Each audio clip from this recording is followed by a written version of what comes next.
Depuis plusieurs décennies, l'Afrique est confrontée à de nombreux défis. Parmi ceux-ci, la révolution démographique, la révolution technologique, les défis du développement économique, social, celui de sa renaissance culturelle et par-dessus tout la question des horizons possibles pour fonder une espérance pour sa jeunesse afin qu'elle continue à croire en son continent. Pour affronter ces défis, le continent a besoin de toutes ses forces, au premier rang desquelles cette diaspora. Cette diaspora africaine, désormais 6e région de l'Union africaine, s'est retrouvée à Bordeaux. Et à partir de Bordeaux, elle s'est employée à réinventer de manière significative et fière, engagée, cette Afrique. Et c'est la raison pour laquelle j'ai pris l'initiative, le 25 mai, date ô combien significative de l'Union africaine, pour, avec d'autres, créer les Journées nationales des diasporas et de l'Afrique.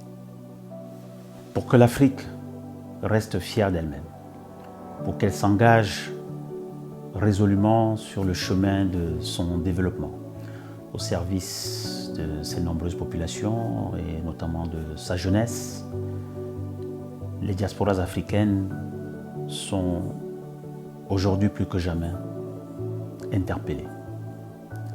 Cette responsabilité des diasporas africaines vient de ce qu'elles sont, depuis 2004 notamment, la 6e région de l'Union africaine. Aussi, à partir de Bordeaux, ces diasporas africaines sont mobilisées depuis 2013 pour réinventer cette Afrique digne, engagée et demain prospère. Pour cela, toutes les forces vives ont été mobilisées. Les jeunes, les étudiants, les femmes, les professionnels, cadres du public et du privé.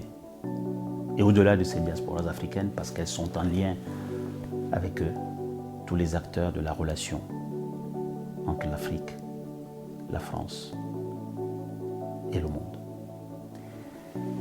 Les Journées nationales des diasporas africaines et de l'Afrique sont donc à la fois le moment et le lieu où toutes ces compétences diasporiques se retrouvent pour apporter une contribution significative au devenir d'un continent qui est désormais le lieu où l'humanité elle-même recherche ses dernières frontières, mais surtout le lieu où sa jeunesse est en quête de tous les horizons du possible. Et comment donc mobiliser ces énergies sans avoir recours aux ressources de l'imagination et de la création, c'est-à-dire à la pensée africaine, celle-là même qui, depuis ces dernières années, éclaire également la recherche et l'université. C'est la raison pour laquelle le moment fort des diasporas africaines, c'est aussi de donner une place pour le savoir, pour les savoirs africains. C'est aussi l'occasion de mobiliser les forces économiques, parce qu'il n'y a pas de devenir du continent africain sans une mobilisation pour la technologie, sans une mobilisation pour tout ce qui participe de la création de valeur sur le continent africain. Les Journées nationales des diasporas africaines et de l'Afrique, c'est aussi le moment où l'ensemble des forces mobilisables, des forces disponibles sont convoquées. D'où la nécessité d'un moment inclusif, participatif, populaire, festif. Voilà la vision qui est la nôtre, à savoir une Afrique debout dans sa relation avec le monde.